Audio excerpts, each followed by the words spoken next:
Hello, guys, and I'm Ryan Dunleavy, I'm Ron Zielinski. and welcome to the second episode of the Cubs Line podcast. Today is an off day for the Cubs, so we decided to do a little fun off day episode. So we'll get right into it. So we're gonna start off with the baseball card. So Ryan, you know the drill. Look away. I'll show the camera. All right, this is a good one. All right, ready? You're all good. Mm. All right, this guy was started his MLB career with the Braves, and then went to the Cardinals, then went to the Cubs, won a World Series with the Cubs. After the Cubs, he went to the Dodgers, and then the Padres currently. He's now Oh, fielded. Jason Hayward. Yep, Jason Hayward. Jay Hay. All right, next one. Ra, you know the drill. All right, all good. This guy started his career with the Marlins and has been on the Tigers ever since. He's a big right-handed bat, and he won the Triple Crown with the Tigers. Currently on the Tigers, you said? No, he retired. But Oh, Miguel Cabrera. yeah, Miggy. All right, last one, Ryan. Look away. This is a good one. All right, all good. This guy started his career with the Braves, then went to the Padres, Red Sox, then was on the Cubs and was the closer, then got traded to the White Sox. Greg Kimbrell. Yep. So three pretty OG guys I kind of did today. Yeah. Yeah. So you want to tell them what we're kind of talking about today, like the ETA? Yeah, so the first thing we're going to be doing is we're going to talk about some of the Cubs' top pitching prospects, kind of how they're doing.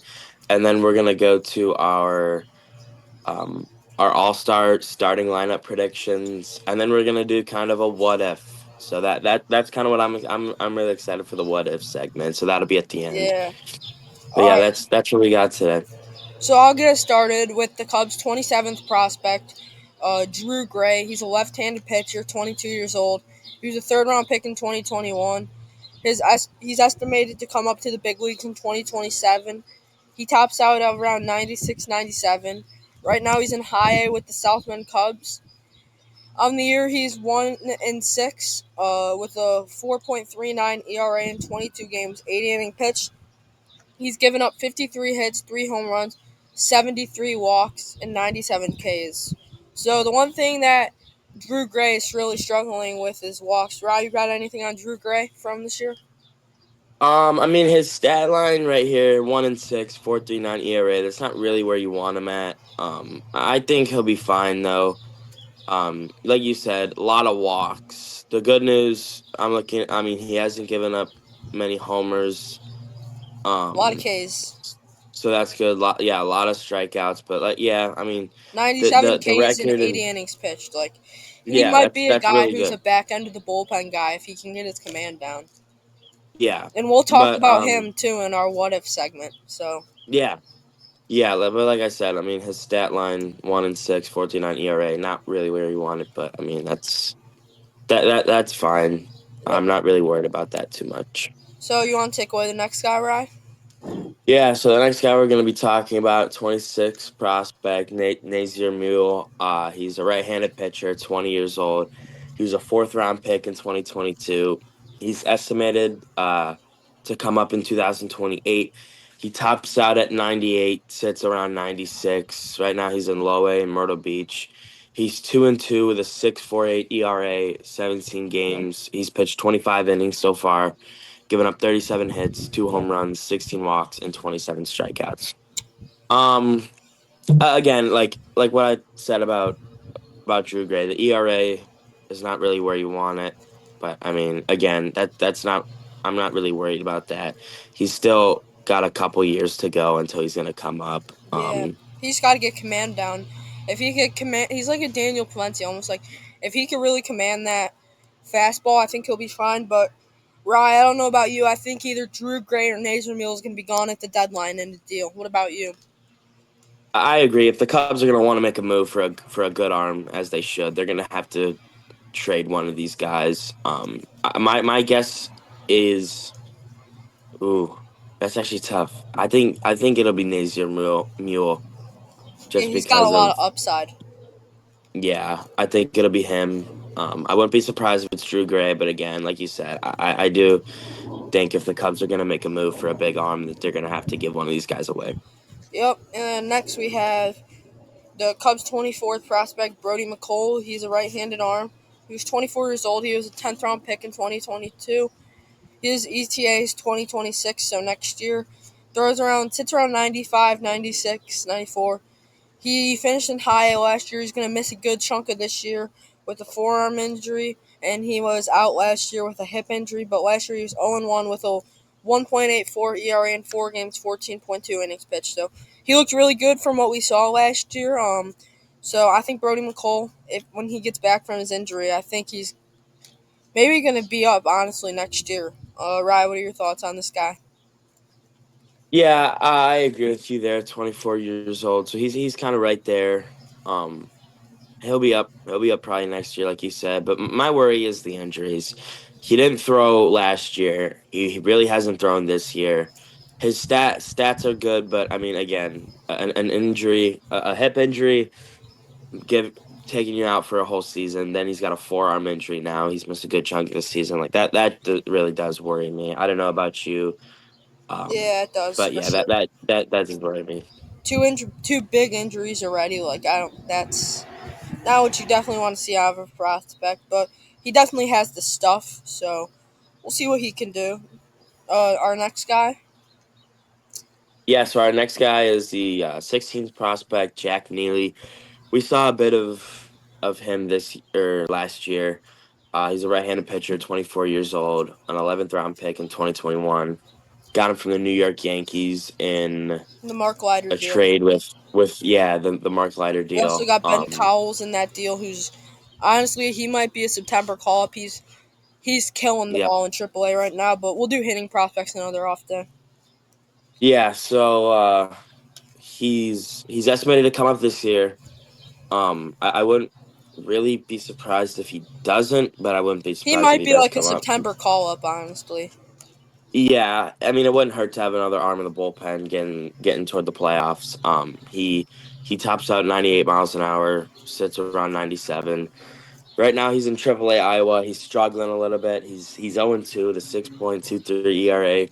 He's appeared in 18 games. He has 3 saves, and he's thrown 21 in a third innings, given up 16 hits, 4 home runs, 18 walks, 28 strikeouts. So what really stands out to you Um, with Jack Neely? the strikeout numbers, honestly, like I mean, he's got a lot of strikeouts. He has a lot of upside to be a back end of the bullpen guy. We just need to see him not throw everything down the plate. He's got to kind of move his spots around. Yeah, I agree with you. And our You want to next guy, give us our next guy? 10th prospect for the Cubs, Jackson Wiggins. He's a right-handed arm, 23 years old. He was a second round pick in 2023 out of Arkansas. He's estimated to come up in 2026, but I could see him coming up maybe end of this year if he continues his success. Not tops out around 97, sits around 96, 95. He's in AAA Knoxville right now, having a great year, which is he's 2-2 with a 2.06 ERA in 9 games with 39.1 innings. He's allowed 24 hits, 2 home runs, 19 walks, and 49 strikeouts. Ryan, when do you think Wiggins will get his shot to come up to the major league club? This might sound crazy, but I think there's a chance he could see some late September baseball this year. Like especially if the Cubs clinch, mid Give September, him a start at the I end of think the he year. could see. Yeah, I think he could see some innings late in the year. I mean, if he doesn't, it's no big deal because he's estimated to come up in 2026. But yeah, I would not be shocked at all if he gets his shot late in September this year. All right, our next guy. Um, Our next guy, Brandon Birdsell. He's the 8th prospect for the Cubs. He's a right-handed pitcher, 25 years old. He was a 5th round pick in 2022. He's estimated to come up this year. Um, he tops out 99 miles an hour. He's in AAA Iowa. But he's out with a shoulder injury. Um, I believe last year, 8-9 with a 3.91 ERA, 27 games, and 135 and 2/3 of it. innings. Um, the shoulder injury, he's not going to come out this year. I just think that they're going to Next go year, 100%. somewhere else. Next year, he will be up. Yeah, I think by like the All yeah, Star break, he will be back end of the bullpen guy, or he'll be in the starting rotation.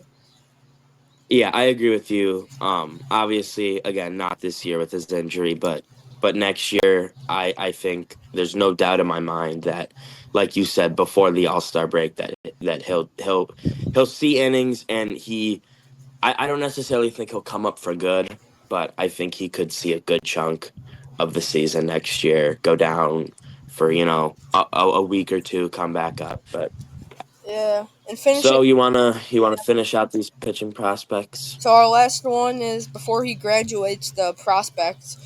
Cubs number 2 prospect Cade Horton, right-handed arm, 23 years old. He was a first-round pick in 2023. He's in the big leagues now. Tops around 98, 99. Um, with the Chicago club right now. This year he's 2-0 with a 3.98 ERA. In 4 games, he has 20.1 innings as they're kind of getting him stretched out and used to the big league level. He's given up 21 hits, 4 home runs, 4 walks, and 16 strikeouts. So he's been pretty good. The only thing that's really he struggled with is the long ball. Ryan, what do you got on Cade Horton? What you've seen from him this year with the big league club? I like what I've seen so far. Like especially in that Mets game, he came in, he did really well. I know we talked about this last night, but when Shota comes back, will he go down? Will Ben Brown go down? I I think think it'll be both will now. stay up. Personally, one of Yeah, them will I, go to I the actually I agree. Yeah, now that I kind of slept on it, I think if he keeps doing what he's doing right now, he's gonna stay up for the rest of the season. And be a big help toward late September, early October. Um, yeah, like he's got 16 strikeouts in 20 innings. That's what you want from him. So yeah, I think he is definitely gonna have a shot to stay up for the rest of the season. Yep, and then our next segment is going to be our All Star prediction. So, Rye, do you just want to go position for position with us? Yeah, well, Start yeah, with the I know. NL. In the yeah, we'll go NL first. You can start us off. So, at the catcher spot for the NL, I think this is obvious. It's going to be Will Smith. I think Carson Kelly maybe can make it as a number 2, but Will Smith's the best catcher in the game right now, in my opinion. Yeah, I agree with you. I've got Will Smith started for the NL at catcher. I don't really think there's anyone else that really strikes me as a guy who can start over him. First base, I have Pete Alonso. He's slugging. He's been one of the best bats in the MLB so far. I've got Freddie Freeman. And he's 178 at bats, 38 RBIs. He's taken 21 walks. He's struck out 39 times and he's hitting 365. Yeah, I think it'll be a battle between these two, but I think Freddie Freeman wins that Well, they'll battle. both for sure make it. Just depends who's going to start and who will come off the Yeah. bench. At Yep. second base, I have Brendan Donovan from St. Louis. He's having an incredible year. He's always been kind of a Cubs killer. He's a great left-handed bat, and if the Cardinals can, I thought he would have been a guy shipped away at the deadline, but the Cardinals are playing some really good ball right now. Yeah, I agree with you. Three I've twenty. got Nico Horner I though. mean, yeah. Yeah, I got a hot take. I got Nico Horner starting. I know we were kind of talking about this last night that he doesn't get enough respect, but I think he's gonna get that respect. He's got 216 at bats, scored 35 runs, 65 hits, 26 RBIs. He's hitting 301 right now, only 18 strikeouts. Like again, like we said, if he could hit a home run, he talked about as one of the best second basemen in baseball. So that's what I got Yeah. starting at second for the NL. At third base for the NL, I have Alec Boehm. Boehm's having a breakout year, hitting 265 with 5 home runs, 21 RBI. So he's having a pretty good year for him. I just don't think there's anyone else that really stands out for me. Yeah, I agree with you. I got Alec Bohm again, like you said. There's no one else that really stands out as a starter over him for the National League. Yeah, he has definitely had a rough month or two, but he really started off the year really hot, and yeah, we'll see what he can do from here. And then at Yeah. shortstop, hands down, I have Francisco Lindor, one of the best players in the game. I think this is pretty obvious, self-explanatory. Yeah, exactly. Like we said about Alec Bohm, there's nobody. I mean, it's not even a thought. It's Francisco Lindor. He's having a great year. And then Yeah, I think it's easy. my outfield, in left field, I think Corbin Carroll. Carroll is fifth in the league with home runs. He's hitting for average. He's fast. I mean, one of the best players in baseball right now. Right field, I have Fernando Tatis. Tatis, I think he's having a great year too, but I think he's really going to get some of the fan votes because he's Fernando Tatis. And in center field, I have PCA. Hands down, he's going to be starting in center field in Atlanta in the Midsummer Classic. Yeah. I uh, I agree with you there. I got two right fielders in my starting lineup just for just to have some fun. So I think they'll put Fernando in left field, PCA in center field, Kyle Tucker in right field. Just just a little bit of debate there. I think Kyle Tucker is going to start for the NL.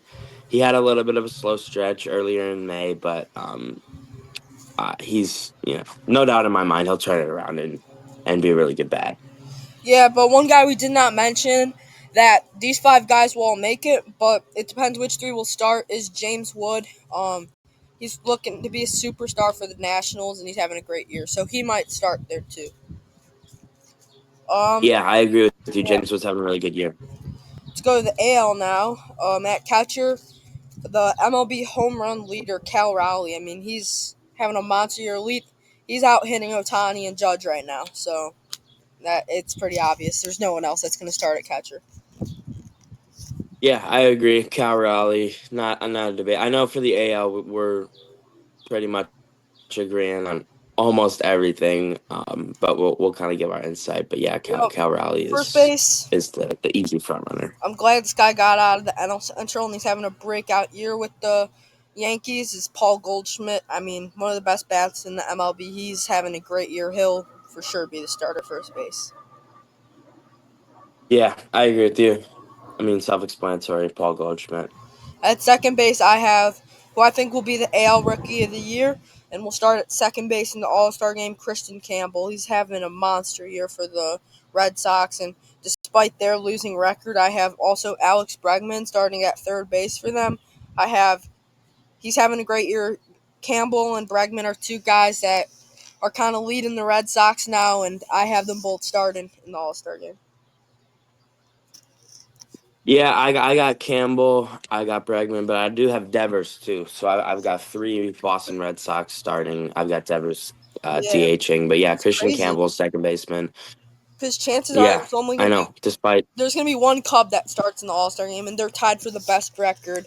And the Red Sox might have three guys, yeah, and they are one of the worst teams in baseball right now. Just kind of crazy. I know it is pretty crazy. Yeah, And then at shortstop, Bobby Witt, hands down, I think best shortstop in the game right now, top 10 player in the league. yeah. Again, we agree there. And then we forgot to do starting pitching for the NDH for the National League. Pitching, Oh yeah. I have Zach Gallen from the Diamondbacks, and DH Shohei Otani. So for the NL, I've got a different Zach. I got Zach Wheeler going for the NL. Right now he's 6-2, 2.96 ERA. I just think Yeah, it'll be if Wheeler, he Gallen, or kind of has a Skeens for good, sure. yeah, yeah. Again, I don't think we wanted to put Skeens because we kind of wanted to talk about it, but yeah, I got Zach Wheeler, and then DH Shohei Ohtani. Obviously. And then my Obvious, outfield yeah. for the AL is Judge, Kwan, and Riley Green. I think that's pretty self-explanatory.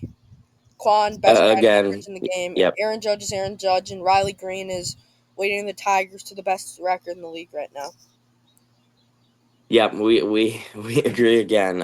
Again, the AL is just so self-explanatory that, except for the DH and starting pitcher spot, it's really a lock. And then at DH, I have at DH is Ben Rice from the Yankees. He's having a great year, and it's turning into one of the best left-handed bats in the league. Yeah, I got Devers, but I definitely could see Rice. He hit a monster home run last night on Sunday Night Baseball. But yeah, I got Rafael Devers for Boston. It could go to Rice, it could go to Devers, it could go somewhere else, but I got Devers. And on the mound for the AL, I have the right-hander out of Houston, Hunter Brown. Hunter Brown is having a monster year. I think he might be the best pitcher in baseball besides Screwball right now. Yeah, I got Max Fried for the AL. He's having a monster year. Yeah, He's 7-1 with a 1.92 ERA. it all depends on It's definitely going to be a battle. so too for sure. Like it could be Yeah. it could be Framber Valdez, it could be Brown, it could be Freed, and it also could be Terry School. It's four guys who deserve it. It just depends the gets the nod, but I could see it being Max Fried because it is the Yankees staff who is coaching, so I could see them giving it to Fried. Yeah, I agree with you. I mean, Max Fried, yeah, I think it's a battle for who's going to get on the mound. Again, we're still a little bit away. We're still about a month and a half away from the All-Star game, so Well, anything really voting could will start change. soon, though. It'll come out soon for Yeah, fan votes. yeah, but yeah, All right, and then to end off today, we're doing our what if segment. We picked, I think 10 questions, I believe, and three of them are prospects. So let's get into it. I'll ask you one, you ask me one. So, right, what if the Cubs did not trade Cody Bellinger this offseason and kept him? well, if they kept Cody Bellinger, honestly, it was a salary dump, right? Yeah, So we didn't get anything in return. However, Justin Turner, I don't believe is here. no, I don't.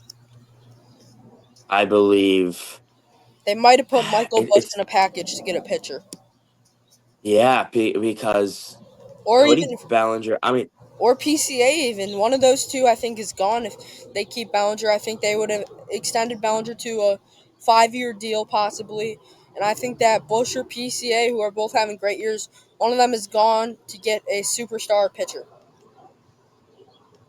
yeah, I just don't think that PCA would have got traded. I think Michael Bush is the one that would have went, and Cody Bellinger would have been the everyday first baseman. But I don't think they would have dished off PCA. And if they did, I would have had some words for Jed Hoyer. Yeah, what's your next one, Ryan? All right, asking a little fun one here back from a couple seasons ago. What if Seiya catches the ball in Atlanta in 2023? So I think that the Cubs would have made the postseason, but I think they would have been first round exits because David Ross outused all of his Steele would have been done. Dansby was one of the best players and one of the best shortstops in the league, but he was gassed out. I mean, all their guys were just done. Ross played them maybe 157 of the 162, so he outplayed his guys. I don't like the way David Ross handled that team. Yeah, I agree. I don't think it was a World Series team at all, but I mean, I definitely see where you're coming from. I don't think that they would have played the Brewers in the first round. I don't think they would have got out of there.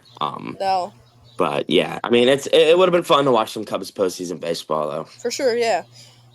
And then our next one is what if Matt Mervis succeeded in the big leagues? It's tough to say because if Matt Mervis succeeds, let's see. Um, I think, man. So right now he's hitting 175. So right now he's not like he's not succeeding elsewhere, right? However, I think, man, that's a tough question. Michael Bush might be gone. Who's not here? I think, yeah, you're right. I don't think Bush is here. Um, I don't think, I think Bellinger. Still would have been, doesn't. and they might have traded him That's at the deadline I in 23. And yeah. I think Bellinger goes. Or I mean, you got to see. I don't know because Bellinger was playing center before PCA really got up, so I think you might have put Bellinger in center for your everyday center fielder. hmm Mervis is a first baseman, so I don't think Bush is here. no, Um, yep. yeah, that's yeah. So that's really if Matt Mervis succeeds, Michael Bush is not here right now. Um, so that's kind of the biggest point of that question. And then our next one is, what if the Cubs didn't go big and signed Bellinger and Swanson in that 22 offseason? Now this one is actually like people don't realize how big this is because these two guys made such an impact in the 2023 season. And the 2023 season is the season that made the Cubs be like we're closer than we thought.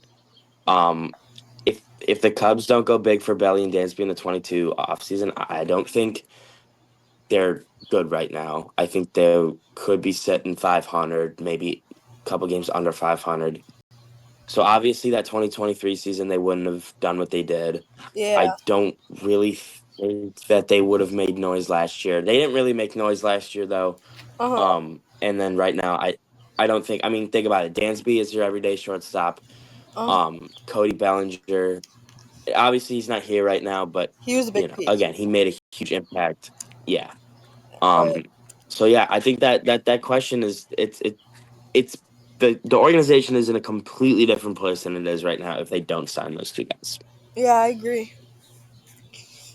You want to give? So I'll ask you, yeah. So what if the Cubs traded for a real big bat at the 2023 deadline instead of Jamer? So I know there was big talks around this. I think if the Cubs traded for Pete Alonso instead of Candelario, I think that they beat the Brewers in the wild card series, but then they would have lost in the divisional series. And I think that the Cubs last year would have won the NL Central if they had Pete Alonso. I agree. I think NLDS maybe if you get lucky you get to the championship series, but I mean again it would have been awesome to have Pete Alonso. Yeah, 40 home runs a year, But yeah. especially at Wrigley too. All right, I'll give you. Yeah. Yeah, that's where Pete would have yeah. All right, I'll give you the next one. This is a big what if. What if the Cubs signed Shohei in 2023? Wow, that is a really big one. I think that a lot of guys would not be here right now. If the Cubs signed Otani, they would have had to get a lot of move pieces around to make sure the salary cap. So I don't know. That's like, Rye, do you have anything on that? I really it's tough because I didn't think it was going to happen. I never really did. Obviously I kind of bought into the hype a little bit, but deep in my mind I really didn't think they were going to do it. They would have paid him a little too much. I mean, obviously there's no paying Shohei too much, but it would have been so much money that I don't really think there's a lot to talk about here. I mean, Shohei, I mean, they would have had a superstar, right? But um, yeah, And our last one for like big league is, what if the Cubs went big for Josh Hader in 2024? you would have had a big closer, right? That's what they've been searching for a couple years now. You would have had a stud closer. Obviously, he hasn't been what he was, you know, with the Brewers, but he still would have been a dog coming out of the bullpen, a left-handed closer. So I think the bullpen would be in a whole different spot than it is right now. Um, what are your thoughts about that? Yeah, I kind of agree with what you said. I think that really would have helped them. Um, yeah, they would have been a different team if they could have locked up some of the saves in the past 3 years. Yeah. All right, we'll do these ones really All quick. right, now we're moving into Running out of time. yeah, we got to get What if Nazier yep. Mule figures out his command by 2026? I honestly don't think he's gonna be here, but I think he could come up, late in the season next year. I don't know if you agree or I do agree with what are that. your thoughts about that? Okay, Next, what if Drew yeah. Gray walks used What if Brandon? in 2026? Um, I think he could be a late September call up next year. I don't necessarily think he's gonna be an everyday guy, Yeah. but another one where if the season is kind of figured out mid September, then he could come up. And then our last one is what if Brandon Birdsell didn't get hurt this year? Then I think he'd be up early September. Yeah. He's a really good pitcher, but his injuries kind of killed this season. So I think he'd be up, but All you right. know Yep. And we'll then never really know. quick for the trivia question, right? Who was the Cubs starting center fielder for 2021 opening day? 2021 opening day. Uh, Jock was in right, I think. Oh gosh,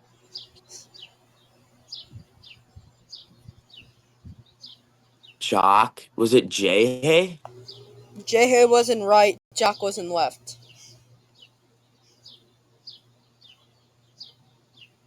Oh, wouldn't would it have been Ian Happ then? Yep. Ian Happ was the starting center fielder for 2021 opening day. Ian Happ in center field. Wow, All right, wow. guys. Thank you for tuning in to today's podcast. We'll do a pregame one for tomorrow or a postgame, whatever works. Thank you guys so much for tuning into today's episode. I had a lot of fun. I hope you did too, Ryan. I hope you guys had a lot of fun watching. Yeah.